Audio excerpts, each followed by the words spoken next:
तो फिल्म की शुरुआत में हमें एक सुनसान जगह पर 6 दोस्तों के ग्रुप को दिखाया जाता है जो वहाँ एक हॉरर वीडियो शूट करने के लिए आए थे। यहीं पर एक शेरिफ भी अपने पार्टनर को लिए आ जाते हैं जिसका नाम डेविड था, लेकिन इन लोगों को देखकर वो यहाँ से चले गए। अपना काम खत्म होने के बाद एक कपल को छोड़कर ये पूरा ग्रुप वापस चला जाता है और ये कपल एंजॉय करते हुए इस जगह को एक्सप्लोर करने लगते हैं। एक्सप्लोर करते हुए लड़का भागकर पास के एक कैबिन में चला गया जहाँ पर बहुत से पिग्स थे। वो एक स्टिक लेकर पिग्स को तंग करने लगा।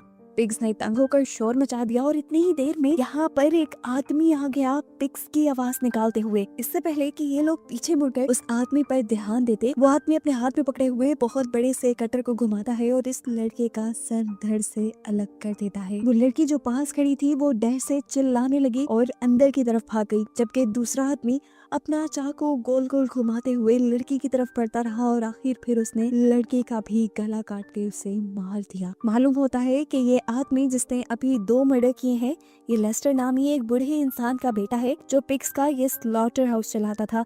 लेकिन अब उसका काम बिल्कुल बंद हो गया है क्योंकि अब मॉडर्न एज में लोग स्लॉटर हाउस से मीट लेने के बजाय फैक्ट्री से प्रोसेस्ड मीट लेना शुरू कर चुके हैं।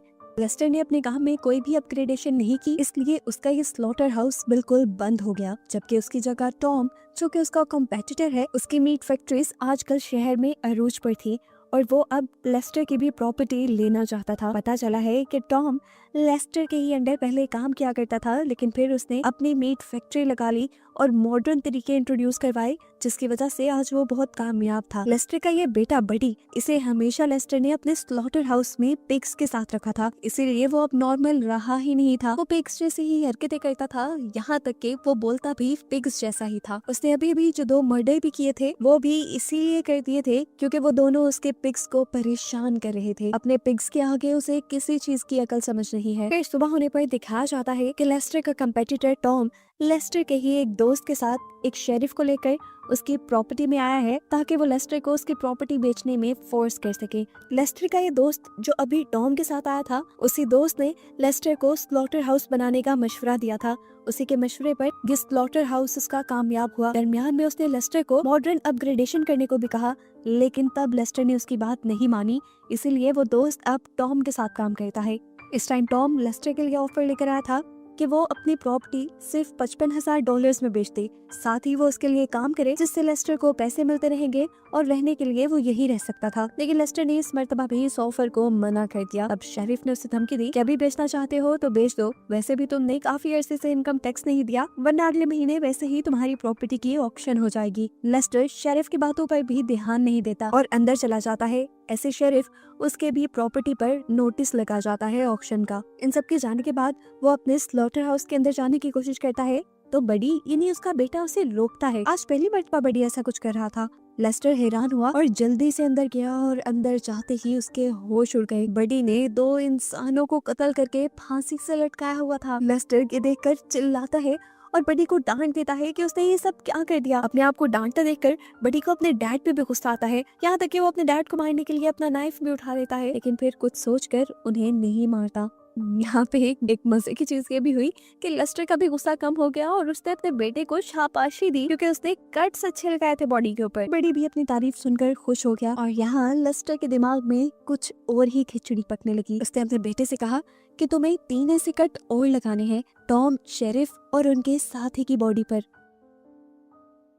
अब लेस्टर यहाँ पर एक प्लान तैयार करने की कोशिश करता है और खुद भी तैयार हो जाता है, जिसके बाद उसने टॉम को कॉल की और टॉम से कहा, मैं तुम्हारी ऑफर लेने के लिए तैयार हूँ, तुम बस यहाँ मेरे स्लॉटर हाउस आ जाओ। जबकि दूसरी तरफ हमें उन चारों के ग्रुप को दिखाया गया जिन्हें हमने मूवी के स्टार्ट पे देखा था। ये अभी भी अपनी हॉरर वीडियो की ही प्लानिंग कर रहे थे और अपनी इस हॉरर वीडियो के लिए ये लोग एक शॉप पर जाकर कुछ मास्क वगैरह भी लेते हैं और शूटिंग दोबारा कंटिन्यू करने के लिए स्लॉटर हाउस आने का डिसाइड करते हैं, जहाँ पर लेस्टर अपने बेटे के साथ मिलकर मर्डर करने की प्लानिंग कर रहा था। सीन कट होकर दूसरी तरफ हमें शेरिफ डेविड को दिखाया जाता है। उनको खबर मिली थी कि एक कपल 2 दिन से घर नहीं आए थे। ये दोनों वही थे जिनको आखिरी बार उसने स्लॉटर हाउस के पास देखा था, इसीलिए इसीलिए वो भी छानबीन के लिए स्लॉटर हाउस की तरफ निकल जाता है। डेविड जब तक यहाँ पहुंचा तो उसने स्लॉटर हाउस के अंदर उन चारों के ग्रुप को देखा। वो चारों वहाँ पर अपनी वीडियो शूट कर रहे थे और इतनी आराम से इसलिए कर रहे थे क्योंकि उनके दोनों दोस्तों की लाशें पहले ही लेस्टर ने वहाँ से उठाकर छुपा दी थी। शूटिंग करने के बाद वो चारों यहाँ से चले जाते हैं और बडी उन्हें देख लेता है,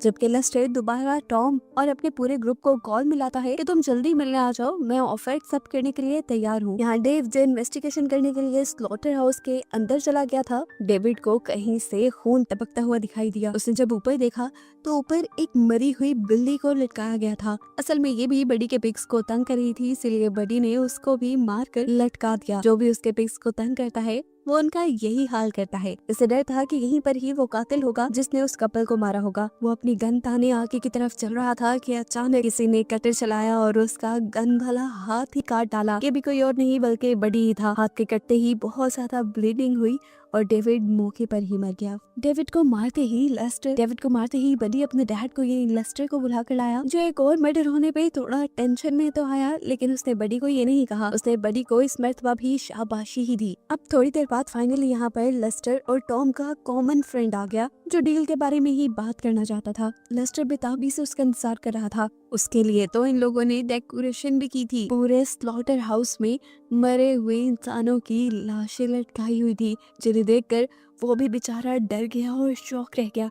इससे पहले कि वो यहाँ से भागने की प्लानिंग करता, ऊपर छुपे हुए बडी ने उसकी गर्दन को हाथ से पकड़ा और उसके पूरे के पूरे चेहरे को अपने हाथ के जोर से तोड़ते हुए उसे भी यहाँ पर मार डाला। जिसके बाद बडी का अभी भी दिल नहीं भरा था, वो अभी भी कुछ चेंज करना चाहता था। उसने डेविड का यूनिफॉर्म उतारा और किसी तरह उसे काट के फंसा लिया और फिर उसी की गाड़ी में बैठकर वो गाड़ी चलाकर यहाँ से जाने लगा। अपनी पिग वाली आवाज में वो पुलिस की वॉकी टॉकी पर आंसर भी कर रहा था। अब रास्ते में डेव की गर्लफ्रेंड ने इस कार को देख लिया। उसे लगा कि कार में डेव ही होगा, इसलिए उसने कार लुकवा ली और जब देखा तो अंदर बडी था। वो खौफ से जाकर अपनी कार में बैठ गई, लेकिन बडी ने अब उसकी कार को आगे नहीं बढ़ने दिया और एक पत्थर उठाकर उसकी कार पे दे मारा। अपनी जान बचाने के लिए ये लड़की कार से भी निकल गई। वो भाग ही रही थी, लेकिन पीछे से बडी ने आकर पकड़ लिया और अजीब तरीके से अपने चाकू के जरिए उसकी गर्दन काट दी और यहाँ इस तरह उसने एक और मर्डर कर दिया। थोड़ी देर बाद अब स्लॉटर हाउस के अंदर टॉम आ गया, वही इंसान जिस प्रॉपर्टी को खरीदना चाह रहा था और जिस पर लेस्टर को सबसे ज्यादा गुस्सा था। तो अब सबसे भयानक मौत तो उसी की बनती थी, इसीलिए बडी ने उसे ग्राइंडिंग मशीन के अंदर डाल दिया और आहिस्ता आहिस्ता उसकी बॉडी का कीमा बन गया। अब सीन कट होकर हमें क्लब में उन चारों के ग्रुप को दिखाया जाता है, जो बार बार इस स्लॉटर हाउस में अपनी हॉरर वीडियो शूट करने के लिए आते हैं। वो क्लब में पार्टी कर रहे थे कि अचानक क्लब की लाइट चली गई, क्योंकि यहाँ पर एक बहुत ही खौफनाक तूफान आया था। बिजली का कड़कना इस तूफान को और भी ज्यादा भयानक बना रहा था। तो इन्होंने प्लान किया कि ये लोग दोबारा स्लॉटर हाउस जाएंगे अपनी शूटिंग के लिए, क्योंकि इससे ज्यादा खतरनाक माहौल और कोई हो ही नहीं सकता। बातों ही बातों में इनकी शर्त लग गई कि सैली एक घंटे तक अकेले स्लॉटर हाउस में रुकेगी, क्योंकि उसे थोड़ा डर जो लगता था।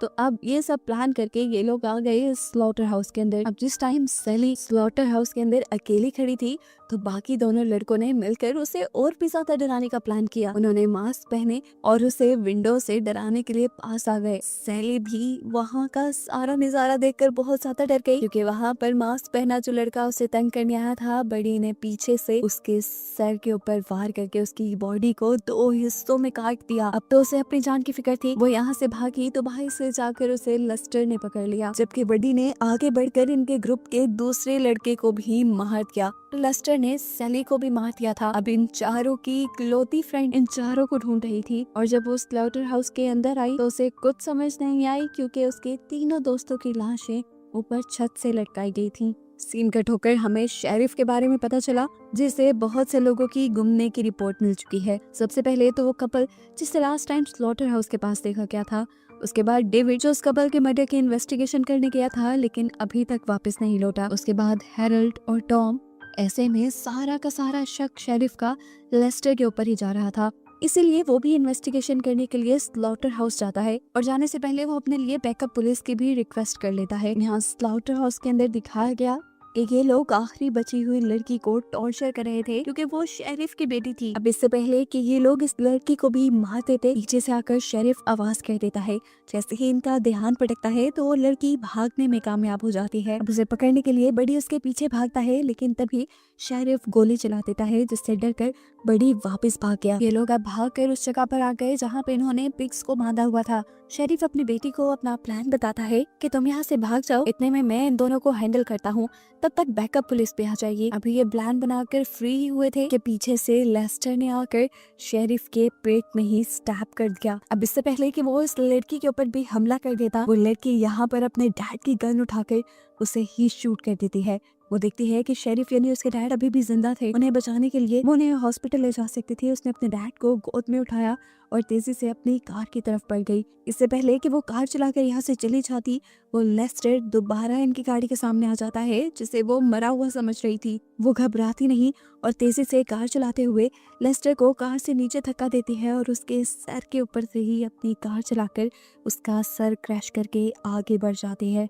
इन्हें अब लग रहा था कि ये लोग बच जाएंगे, लेकिन इनका ये वहम था, क्योंकि बड़ी जिसके ऊपर अभी तक इन्होंने ध्यान ही नहीं दिया था, वो इनकी कार के अंदर ही छुपा हुआ था, जो अपने चाकू से इस लड़की को मारकर यहाँ खत्म कर देता है और मूवी भी इसी पॉइंट पर खत्म हो जाती है।